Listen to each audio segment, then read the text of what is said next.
everyone. Today we are going to discuss about the second chapter in our syllabus, magnetic effect of electric current. The first topic in this chapter is Biot-Savart law. Usually, Biot-Savart law is used to calculate the magnetic induction at a point near a current carrying conductor. ഒരു current കാരിയും കണ്ടക്ടറിന് nearby ആയിട്ടുള്ള ഒരു പോയിന്റിലുള്ള magnetic induction calculate ചെയ്യുന്നതിന് വേണ്ടിയിട്ടാണ് നമ്മൾ Biot Savart law ഉപയോഗിക്കുന്നത്. Consider a conductor X Y carrying a current I. X Y എന്നുള്ള ഈ ഒരു കണ്ടക്ടറാണ് നമ്മളോട് കൺസിഡർ ചെയ്യുന്നത്. ആ കണ്ടക്ടറിൽ കൂടെ ഐ എന്നുള്ള ഒരു കറണ്ട് ഫ്ലോ ചെയ്യുന്നുണ്ട്. ആ കണ്ടക്ടറിലെ ഒരു ചെറിയ ലെങ്ത് എലമെന്റ് നമ്മൾ എടുക്കുകയാണ്. ആ ലെങ്ത് എലമെന്റിനെ എ ബി എന്ന് നമ്മൾ ഡിനോട്ട് ചെയ്യുകയാണ്. ആ ലെങ്ത് എലമെന്റിനെ നമ്മൾ ഒരു വെക്ടറായിട്ട് ഒരു ലെങ്ത് വെക്ടറായിട്ട് നമ്മൾ ഡിനോട്ട് ചെയ്യുകയാണെങ്കിൽ ഡി എൽ എന്നുള്ള ഒരു വെക്ടറായിട്ട് നമ്മൾ ഡിനോട്ട് ചെയ്യുകയാണ്. ആ ഡി എൽ എന്നുള്ള വെക്ടറിന്റെ എ ബി എന്നുള്ള ലെങ്ത് എലമെന്റിന്റെ മിഡ് പോയിന്റ് ആണ് ഒ എന്ന് എടുത്തിരിക്കുന്നത്.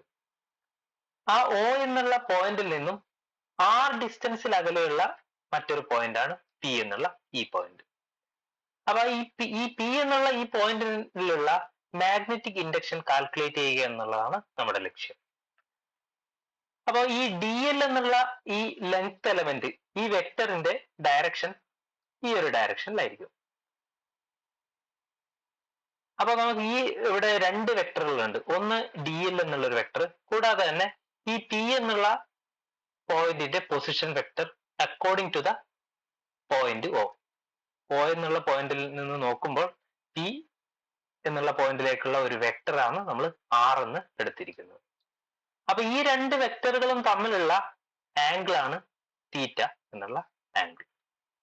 ഇത്രയും കാര്യങ്ങളാണ് നമുക്ക് ഈ ഇമേജിൽ നിന്ന് മനസ്സിലാക്കാവുന്നത്. അപ്പോൾ ഇത്രയും കാര്യങ്ങൾ വെച്ചുകൊണ്ട് പി എന്നുള്ള പോയിന്റിലുള്ള മാഗ്നറ്റിക് ഇൻഡക്ഷൻ കാൽക്കുലേറ്റ് ചെയ്യുക എന്നുള്ളതാണ് നമ്മുടെ കടമ. അപ്പോ അതിനു വേണ്ടിയിട്ട് നമ്മൾ ഉപയോഗിക്കുന്ന ഒരു ലോ ആണ് the Biot Savart law. Magnetic induction D B at point P due to the current element D L is. ഇവിടെ നമുക്ക് ഈ ഡി എൽ എന്നുള്ളത് ഒരു കറണ്ട് എലമെന്റ് ആണ്. ഈ ഒരു ആ കണ്ടക്ടറിന്റെ ഒരു ലെങ്ത് എലമെന്റ് ആണ്. അതിൽ കൂടെ ഐ എന്നുള്ള ഒരു കറണ്ട് ഫ്ലോ ചെയ്യുന്നുണ്ട്. അപ്പൊ നമുക്ക് അതിനൊരു കറണ്ട് എലമെന്റ് ആയിട്ട് കൺസിഡർ ചെയ്യുക. അപ്പോ അതുകൊണ്ട് പി എന്നുള്ള പോയിന്റിൽ ഉണ്ടാകുന്ന മാഗ്നറ്റിക് ഇൻഡക്ഷൻ നമുക്ക് തരുന്നത് ആരാണ്? നമ്മുടെ ബയോട്ട്-സവാർട്ട് ലോ ആണ്. അപ്പോ which is given by Biot Savart law and we can calculate d B as μ0/4π I d l cross r cap divide by R square. ഇവിടെ നമുക്കൊരു ഇക്വേഷൻ ആയിട്ടാണ് കിട്ടിയിരിക്കുന്നത്. ഈ ഇക്വേഷനകത്ത് എന്തൊക്കെ കാര്യങ്ങളാണ് ഉള്ളതെന്ന് നോക്കാം. ആദ്യമായിട്ട് തന്നെ ഡി ബി എന്താണ്? ഇവിടെ പി എന്നുള്ള പോയിന്റിൽ ഡി എൽ എന്നുള്ള കറണ്ട് എലമെന്റ് കൊണ്ട് ഉണ്ടാകുന്ന മാഗ്നറ്റിക് ഫീൽഡിന്റെ എമൗണ്ടിനെ നമ്മൾ ഡി ബി എന്ന് പറഞ്ഞിരിക്കുന്നത്. ഇതൊരു ഡി ബി എന്നുള്ളത് ഒരു വെക്ടറാണ്. അതിനൊരു മാഗ്നിറ്റ്യൂഡും കൂടാതെ തന്നെ ഒരു ഡയറക്ഷനും ഉണ്ടായിരിക്കുന്നതായിരിക്കും. നമുക്കറിയാം മാഗ്നറ്റിക് ഇൻഡക്ഷൻ ഒരു വെക്ടറാണ്. ആ വെക്ടറിന് ഒരു ഡയറക്ഷനും ഉണ്ടായിരിക്കും, കൂടാതെ തന്നെ ഒരു മാഗ്നിറ്റ്യൂഡും ഉണ്ടായിരിക്കും. ഇവിടെ μ0 എന്നുള്ളത് പെർമിയബിലിറ്റി ഓഫ് ഫ്രീ സ്പേസ് ആണ്. കൂടാതെ തന്നെ 4π ഒരു കോൺസ്റ്റന്റ് ആണ്. I is the current flowing through the conductor X Y. X Y എന്നുള്ള കണ്ടക്ടറിൽ കൂടെയുള്ള കറണ്ടിനെയാണ് നമ്മൾ ഐ എന്ന് ഡിനോട്ട് ചെയ്തിരിക്കുന്നത്. ഡി എൽ നമുക്കറിയാം, ഓൾറെഡി നമ്മൾ ഡിസ്കസ് ചെയ്തു, which is the length element അല്ലെങ്കിൽ കറണ്ട് എലമെന്റ് എന്ന് പറയാം. ആർ എന്താണ്? ആറ് ഈ പൊസിഷൻ വെക്ടർ ആണ്. പക്ഷെ ഇവിടെ കൊടുത്തിരിക്കുന്നത് നോക്കുക, ഇവിടെ ഒരു ആർ ക്യാപ്പ് ആണ് കൊടുത്തിരിക്കുന്നത്. ആർ ക്യാപ്പ് എന്ന് വെച്ചാൽ എന്താണ്? R cap is the unit vector along the vector R. ഈ വെക്ടർ ആറിന് അലോങ് ആയിട്ടുള്ള യൂണിറ്റ് വെക്ടറിനെയാണ് നമ്മൾ ആർ ക്യാപ്പ് എന്ന് എടുത്തിരിക്കുന്നത്. കൂടാതെ തന്നെ അതിന്റെ മാഗ്നിറ്റ്യൂഡ് നമ്മളിവിടെ ഡിവൈഡ് ചെയ്തിട്ടുമുണ്ട്. അങ്ങനെയുള്ള ഒരു ഇക്വേഷൻ ആണ് നമുക്കിവിടെ കിട്ടിയിരിക്കുന്നത്. പിന്നെ അടുത്തായിട്ട് നമുക്ക് ഇവിടെ ഡി ബി എന്നുള്ള ഒരു വെക്ടർ ആണ് നമുക്ക് ഇവിടെ കിട്ടുന്നത്. അതിന് മാഗ്നിറ്റ്യൂഡും ഉണ്ടാവും, ഡയറക്ഷനും ഉണ്ടാവും. ഇനി അതിന്റെ മാഗ്നിറ്റ്യൂഡ് മാത്രമായിട്ട് നമ്മൾ കാൽക്കുലേറ്റ് ചെയ്യുന്നുണ്ടെങ്കിൽ നമുക്ക് എന്ത് കിട്ടും? ഇവിടെ നോക്കുക, ഡി ബി എന്നുള്ളത് അതിന്റെ മാഗ്നിറ്റ്യൂഡ് ആണ്, which is equal to μ0/4π I d l sine theta divide by R square എന്ന് വരും. നമുക്കറിയാം രണ്ട് വെക്ടറുകൾ ഉണ്ടെങ്കിൽ ഡി എൽ എന്നുള്ള ഒരു വെക്ടറും ആർ എന്നുള്ള ഒരു വെക്ടർ, ആർ ക്യാപ്പ് എന്നുള്ള ഒരു വെക്ടറാണ് നമുക്ക് ഇവിടെ ഉള്ളത്. അവ തമ്മിലുള്ള ഒരു ക്രോസ് പ്രോഡക്റ്റ് ആണ് നമ്മുടെ ഇക്വേഷൻ. ബാക്കിയുള്ളതൊക്കെ എന്തൊക്കെയാണ്? അതൊക്കെ കോൺസ്റ്റന്റ് ആയിട്ടാണ് വരിക. ഇത് മാത്രമാണ് ഇവിടെ ഒരു ക്രോസ് പ്രോഡക്റ്റ് വരുന്നത്. അപ്പൊ രണ്ട് വെക്ടറുകൾ തമ്മിലുള്ള ക്രോസ് പ്രോഡക്റ്റ് നമുക്കറിയാം. എ ബി എന്നുള്ള രണ്ട് വെക്ടർ ഉണ്ടെങ്കിൽ അതിന്റെ cross product A B sine theta എന്നാണ് വരിക. അപ്പൊ ഇവിടെ നോക്കുക, ആർ എന്നുള്ളത് ഒരു യൂണിറ്റ് വെക്ടർ ആണ്. അതിന്റെ മാഗ്നിറ്റ്യൂഡ് എത്രയാണ്? 1 ആണ്. അപ്പൊ നമ്മളിവിടെ മാഗ്നിറ്റ്യൂഡ് ഡി ബിയുടെ മാഗ്നിറ്റ്യൂഡ് കാൽക്കുലേറ്റ് ചെയ്യുന്ന സമയത്ത് നമുക്ക് ആറിന്റെ മാഗ്നിറ്റ്യൂഡ് നമ്മൾ കൺസിഡർ ചെയ്യേണ്ട ആവശ്യമില്ല. എന്തുകൊണ്ടെന്ന് വെച്ചാൽ ഇവിടെ നമ്മൾ ആർ ക്യാപ്പ് എന്നുള്ള യൂണിറ്റ് വെക്ടർ മാത്രമാണ് എടുക്കുന്നത്. കൂടാതെ തന്നെ അതിന്റെ മാഗ്നിറ്റ്യൂഡ് നമ്മൾ ഈ ഇക്വേഷനിൽ താഴെ ഡിനോമിനേറ്ററിൽ കൊടുത്തിട്ടുണ്ട്. അപ്പോൾ ഈ ആറും ഡി എല്ലും തമ്മിലുള്ള ആംഗിൾ നമ്മൾക്ക് ഓൾറെഡി അറിയാം. അതുകൊണ്ട് തന്നെ നമുക്ക് ഈ ക്രോസ് പ്രോഡക്റ്റിന്റെ വാല്യൂ നമുക്ക് കണ്ടുപിടിക്കാം. അത് ഡി എൽ സൈൻ തീറ്റ എന്നുള്ളതാണ്. അതുകൊണ്ട് തന്നെ മാഗ്നിറ്റ്യൂഡിന്റെ ഇക്വേഷൻ എന്തായി? D B is equal to mu 0/4 into ideal sine theta divide by R square എന്ന് കിട്ടിയിരിക്കുകയാണ്.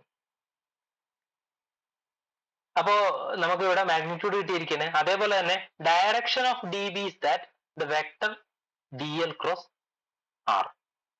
നമ്മൾ ഈ ഡി എൽ എന്നുള്ള വെക്ടറും ഈ ആർ എന്നുള്ള വെക്ടറും തമ്മിൽ ഒരു ക്രോസ് പ്രോഡക്റ്റ് എടുക്കുകയാണെങ്കിൽ ആ കിട്ടുന്ന റിസൾട്ടന്റ് വെക്ടറിന്റെ ഡയറക്ഷനിലായിരിക്കും ഡി ബിയുടെ ഡയറക്ഷനും എന്നാണ് നമുക്ക് ഒരു ഈ ഇക്വേഷനിൽ നിന്ന് മനസ്സിലാക്കാവുന്നത്. പിന്നെ അടുത്തായിട്ട് the total magnetic induction B at P due to the current flowing in the entire length of the conductor is.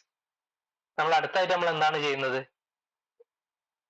നമ്മൾ ആദ്യം ചെയ്തത് എ ബി എന്നുള്ള ഈ സ്മോൾ ലെങ്ത് എലമെന്റ് കൺസിഡർ ചെയ്തു. അതിലൂടെയുള്ള കറണ്ട് ആണ് ഐ. അപ്പൊ ആ കറണ്ട് എലമെന്റ് കൊണ്ട് പി എന്നുള്ള പോയിന്റിൽ ഉണ്ടാകുന്ന മാഗ്നറ്റിക് ഫീൽഡ് ആണ് കണ്ടുപിടിച്ചിരിക്കുന്നത്. അപ്പൊ അതൊരു ചെറിയ സ്മോൾ വാല്യൂ ആയിരിക്കും. അപ്പോൾ നമ്മൾ ഈ ടോട്ടൽ ലെങ്ത് കൊണ്ടുള്ള മാഗ്നറ്റിക് ഫീൽഡ് നമ്മൾ ഇവിടെ കണ്ടുപിടിക്കുകയാണെങ്കിൽ നമ്മൾ എന്ത് ചെയ്യണം? നമ്മൾ ഇപ്പൊ കണ്ടുപിടിച്ചിരിക്കുന്ന സ്മോൾ മാഗ്നറ്റിക് ഫീൽഡിനെ നമ്മൾ എന്ത് ചെയ്യണം? ഇന്റഗ്രേറ്റ് ചെയ്യണം ത്രൂ ഔട്ട് ദ ലെങ്ത്. അപ്പൊ നമ്മൾ അങ്ങനെ ഇന്റഗ്രേറ്റ് ചെയ്യുകയാണെങ്കിൽ നമുക്ക് എന്ത് കിട്ടും? എക്സ് വൈ എന്നുള്ള ഈ കണ്ടക്ടറിന്റെ മൊത്തം ലെങ്ത് കൊണ്ടുള്ള മാഗ്നറ്റിക് ഫീൽഡ് നമുക്കിവിടെ കിട്ടുന്നതായിരിക്കും. അപ്പൊ അങ്ങനെ ഇന്റഗ്രേറ്റ് ചെയ്യാൻ പോവുകയാണ്. അപ്പോൾ നമ്മൾ ഈ ഇക്വേഷൻ ഇന്റഗ്രേറ്റ് ചെയ്യുന്ന സമയത്ത് മ്യൂ 0/4 എന്താണ്? അത് കോൺസ്റ്റന്റ് ആണ്. അതുകൊണ്ട് തന്നെ ഇന്റഗ്രേഷൻ പുറത്തു വന്നു. ബാക്കി ഇന്റഗ്രേഷൻ അകത്തുള്ളത് I into d L cross r cap divide by R square എന്നുള്ള ഒരു ഇക്വേഷൻ ആണ് ഇവിടെ ഉള്ളത്. അപ്പോൾ total magnetic field B is equal to integral d B ആണ്, which is equal to mu 0/4 integral I d L cross r cap divide by R square എന്നാണ് കിട്ടിയിരിക്കുന്നത്. അടുത്തതായിട്ട് നമ്മൾ ഇവിടെ ഇപ്പോൾ കാൽക്കുലേറ്റ് ചെയ്തിരിക്കുന്നത് എന്താണ്? മാഗ്നറ്റിക് ഇൻഡക്ഷൻ ആണ്.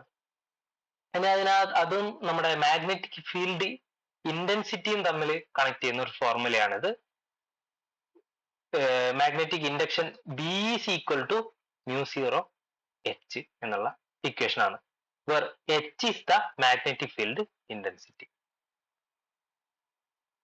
ഇവിടെ നോക്കുക, ഇവിടെയും നമ്മൾ ഉപയോഗിക്കുന്ന കോൺസ്റ്റന്റ് എന്ത് തന്നെയാണ്? അത് പെർമിയബിലിറ്റി ഓഫ് ഫ്രീ സ്പേസ് ആണ്, മ്യൂ 0.